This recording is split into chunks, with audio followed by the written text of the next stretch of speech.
Hello बच्चों. Water rises to a height h in a capillary tube lowered vertically into water to a depth L as shown in the figure. The lower end of the tube is now closed and tube is then taken out of the water and opened again. Length of the water column remaining in the tube will be what? Okay. So हमारे पास question में given है कि एक tube है, capillary tube, उसको हमने water में lower किया है up to a depth L, उसको एल डेप्थ तक लोअर किया है. तो rise in capillary we get is H. इसका मतलब हुआ कि सरफेस टेंशन फोर्स है, ऊपर की तरफ एक्ट कर रही है, जिसकी वजह से वाटर ऊपर आया. Okay, up to height H. This means surface tension force is equal to weight of water up to height h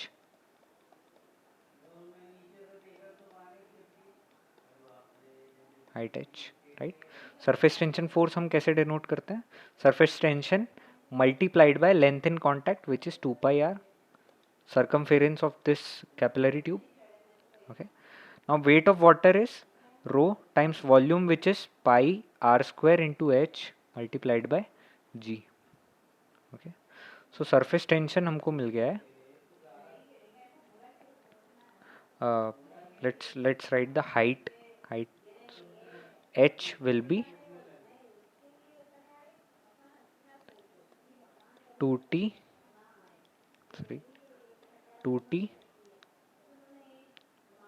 by r rho g. Okay, so H will be 2t by r rho g. Now second case, अब question में क्या बोला है कि इस tube को हमने बाहर निकाला, पहले उसको कवर करके बाहर निकाला हमने, और उसका tube is now opened again. Okay, तो अब इस ट्यूब में दो फ्री सरफेसेस हैं, तो surface tension force upper surface में ऊपर की तरफ लग रही है और लोअर सरफेस में भी ऊपर की तरफ फोर्स लग रही है. ओके, तो surface tension force F S T in this case will be T into 2πr plus 2πr. okay, which is t into 4πr. okay, तो हमारे पास इस केस में t into 4πr is equal to rho times pi r square into h dash ले लेते हैं इस बार, multiplied by ji.